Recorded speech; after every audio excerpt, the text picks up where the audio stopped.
সৌগত রায় আমার বাড়িতে এসেছিলেন। মাকে দর্শন করবে এর জন্য আবার অনুমতির কি আছে? সিপিএমকে হারিয়ে আমাদের ওয়ার্ডে কৃষ্ণাশীল উনি জিতে আসেন। হ্যাঁ, তৃণমূল যেদিন থেকে এসেছি সেদিন থেকে আমি মমতা ব্যানার্জিকে সমর্থন করে এসেছি। মমতা ব্যানার্জি উনি যদি অভিষেক বন্দ্যোপাধ্যায়কে হাত ধরে চেয়ারে বসিয়ে দিয়ে যেতে পারে, যেটা বললেন যে এরকম ত্যাগের মানুষ আমি আমার চোখ আমার ঠিক জানা নেই বা আমি শুনিনি।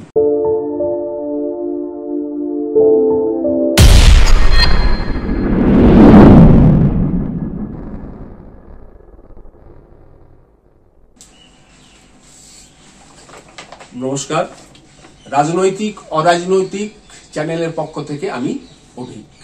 আজ আমার সঙ্গে আছেন তৃণমূল কংগ্রেসের সমর্থক শ্রী শ্রেয়াংশু ব্যানার্জি। রাজনৈতিক অরাজনৈতিক চ্যানেলের পক্ষ থেকে আপনাকে স্বাগত।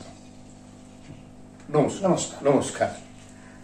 আচ্ছা শ্রেয়াংশুদা, সম্ভবত সালটা 2010 হবে, তখন সিপিআইএম সরকার ক্ষমতায় এবং রমরমা অবস্থায়।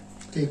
তা বন্দিপুর উপনিবেশের এই যে স্থানটা, এটা তখন লাল দুর্গ, একদম একদম ঠিক। সেখানে অন্য কোনো রাজনৈতিক দল করার কথা তো অনেক দূরে, ভাবাও একটা ভীতিকর অবস্থা ছিল এবং একটা ভীষণ চিন্তার ব্যাপার ছিল। তা আমার যতদূর মনে পড়ছে, এটা ঠিক কিনা আমি ঠিক জানি না, সেই সময় কি অধ্যাপক শ্রী তৃণমূল নেতা সৌগত রায় আপনার বাড়িতে এসেছিলেন? হ্যাঁ, সেই সময় সৌগত রায় আমার বাড়িতে এসেছিলেন। আসার আগের দিনকে কাজল সিনহা আমাকে ফোন করে বলেছিল যে স্যার কালকে তোর বাড়িতে আসবে, তোর বাড়িতে ঠাকুর মন্দির আছে, মাকে একটু দর্শন করতে আসবে। হ্যাঁ, কোনো অসুবিধা নেই, মাকে দর্শন করবে এর জন্য আবার অনুমতির কি আছে? তো উনি এসেছিলেন আমার বাড়িতে, মায়ের দর্শন করেছেন, মার কাছে বসে আরাধনা করেছেন। তারপরে আমাদের পরিবারের সঙ্গে উনি অন্তত 1.5 ঘন্টা সময় দিয়ে পারিবারিক আলোচনা এবং এখানকার রাজনৈতিক পরিস্থিতি সব বিষয় নিয়ে আমার সঙ্গে দীর্ঘ 1 ঘন্টা আলোচনা করে গেছেন। আচ্ছা, আরেকটা প্রশ্ন জানার খুব ইচ্ছে হচ্ছে, আপনি কি বরাবরই তৃণমূল কংগ্রেসের ভক্ত? হ্যাঁ, তৃণমূল যেদিন থেকে এসেছি সেদিন থেকে আমি মমতা ব্যানার্জিকে সমর্থন করে এসেছি। না, জিনিসটা ঠিক পরিষ্কার হচ্ছে না। বরাবরই সিপিএম এর আমল থেকেই, না তৃণমূল আসার পর থেকে? তৃণমূল আসার পর থেকে আমি তৃণমূলের সমর্থন হয়েছি। আচ্ছা, তার মানে কি আমি এইটা তাহলে বলতে পারি যে যদি তৃণমূল না আসতো তাহলে আপনি তৃণমূলের সমর্থক হতেন না?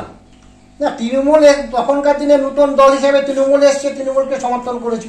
তৃণমূলের জায়গায় যদি অন্য কেউ মমতা ব্যানার্জি হয়ে আসতেন তাহলে তাকেই সমর্থন করতাম।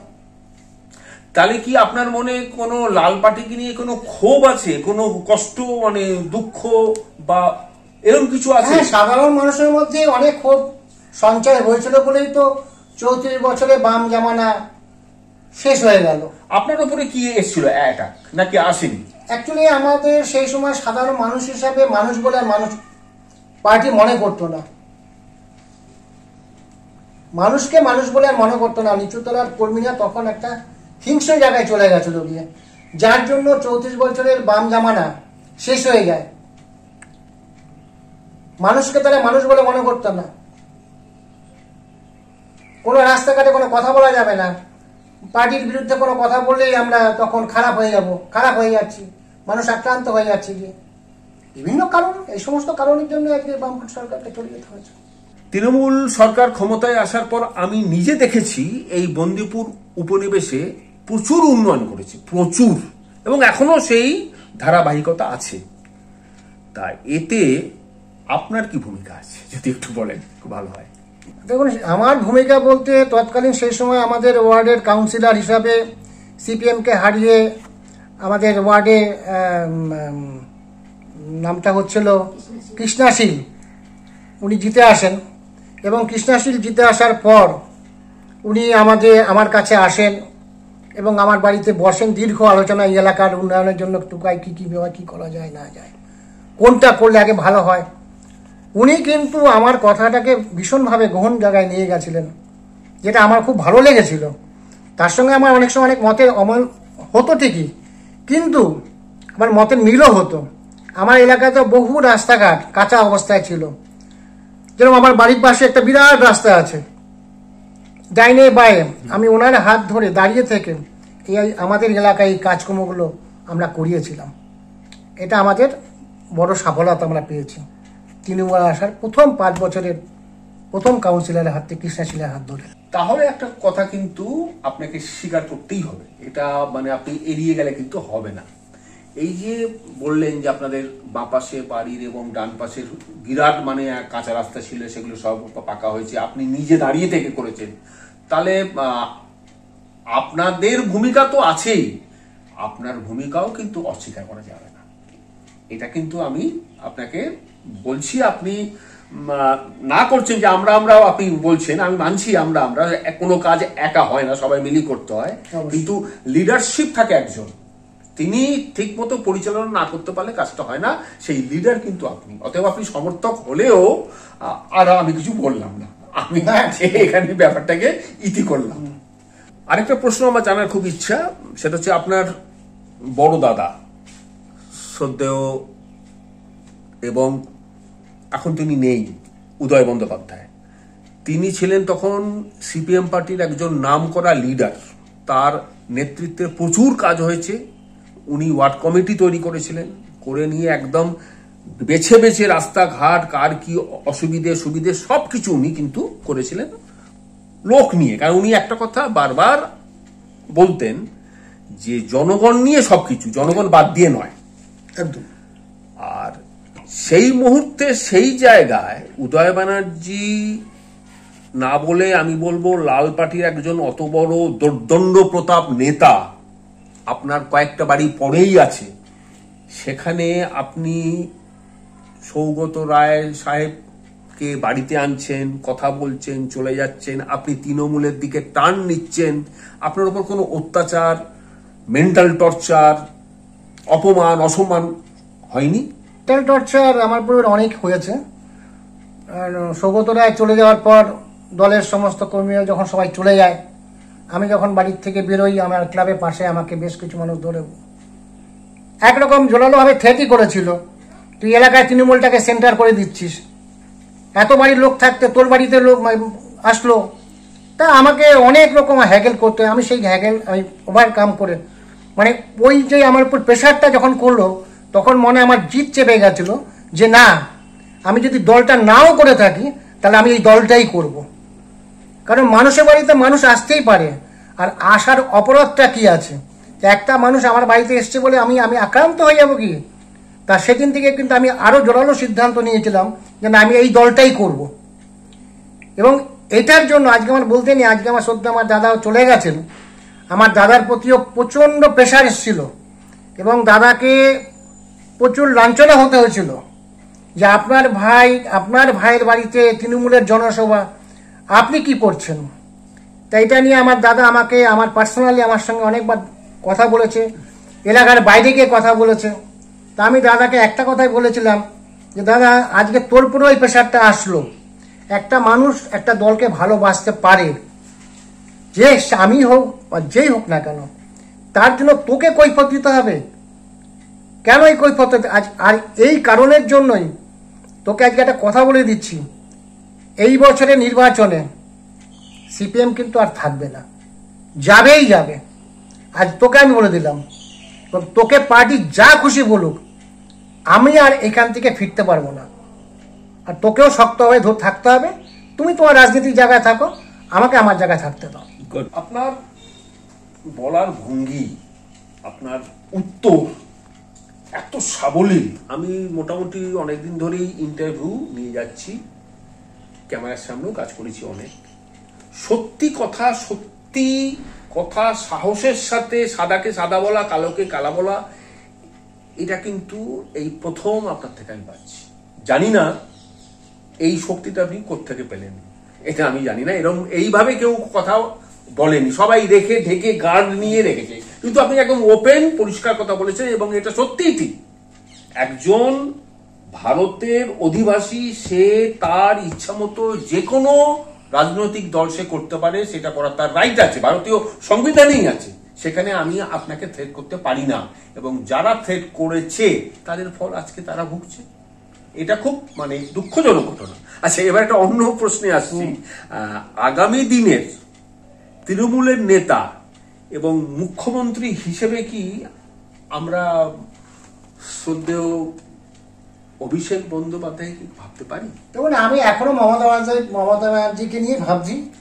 ওনার বিকল্প হিসাবে আমি এখনো সেরকম কিছু দেখতে পাচ্ছি না।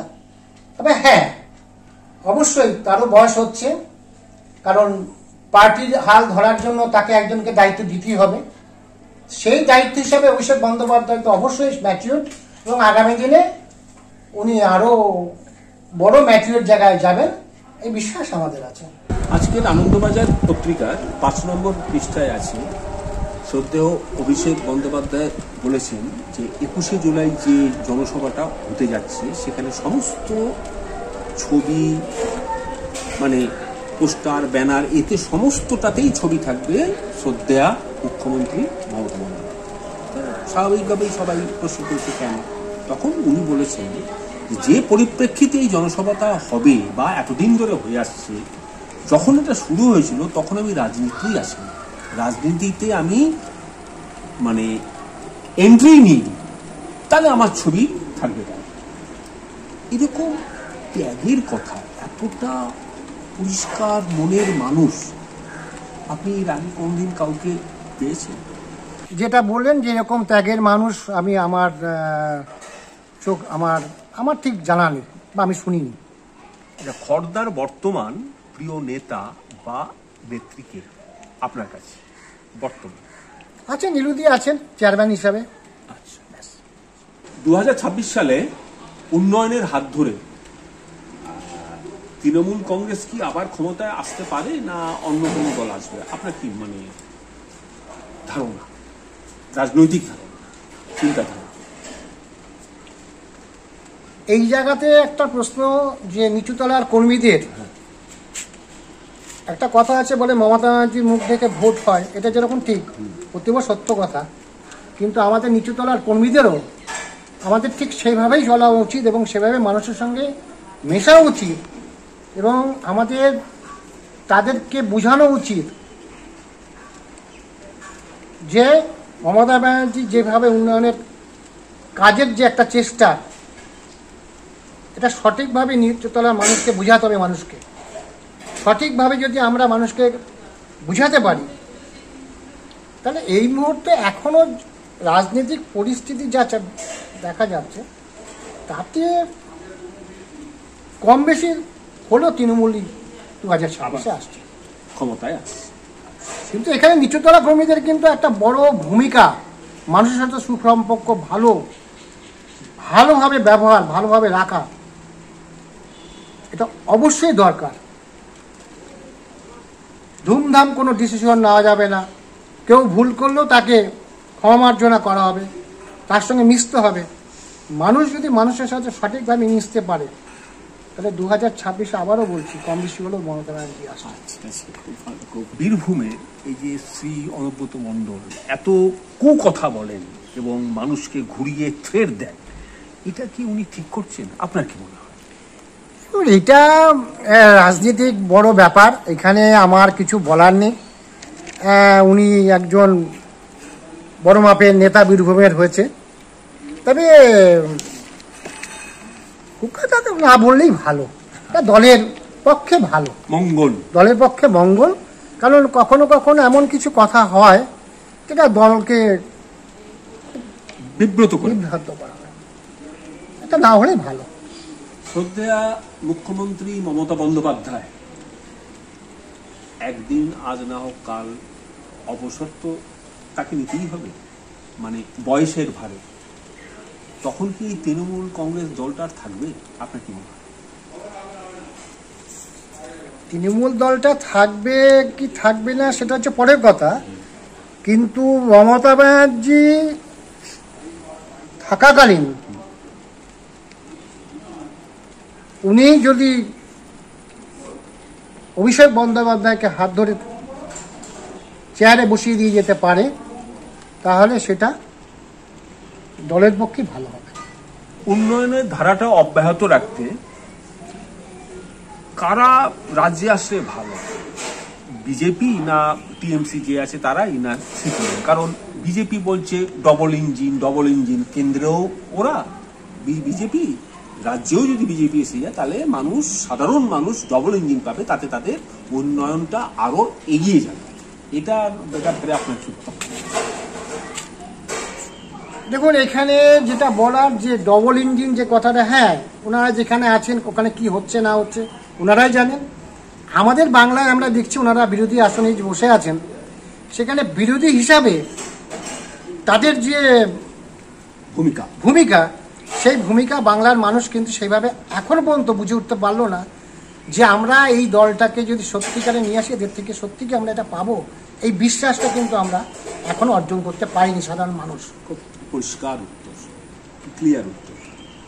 চারিদিকে শুনছি, খবরে দেখছি, খবরের কাগজে পড়ছি যে টিএমসি দলে ভীষণভাবে গোষ্ঠীদ্বন্দ্ব চলছে। এটা কি 2026-এর বিধানসভা ভোটের আগে বন্ধ করা যাবে? ওই একটা কথা আমি আগে বলেছিলাম যে নিচুতলার কর্মীদের কিন্তু খুব স্ট্রং একটা জায়গায় থাকতে হবে। সেখানে যদি আমি মনে করি আমি এলাকার সব, আমি যা বলবো সেটাই করতে হবে, এটা ঠিক হবে না।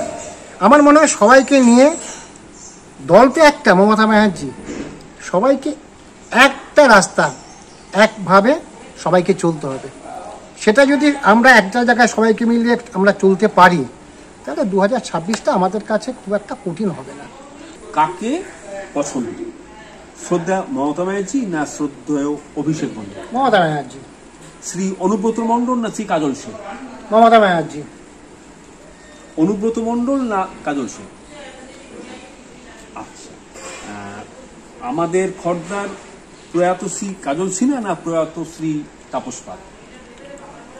তাপস পাল, কাজল সিনহা। তাপস পালকেও আমি তাকে চিনেছি, সেও আমার বাড়িতে বহুবার এসছেন, তাকে আমি যথেষ্ট শ্রদ্ধা করি। দেখুন একটা কথা, বাম আমলে একটা প্রদীপও ছিল না, সে একটা প্রদীপ দক্ষিণ পল্লী তাপস পাল, চারিদিকে সিপিএম জিতছে, চারিদিকে পৌরসভা দখল করছে, কিন্তু একটা সিট কিন্তু তাপস পাল খর্দাকে আলোকিত করে রেখেছিল।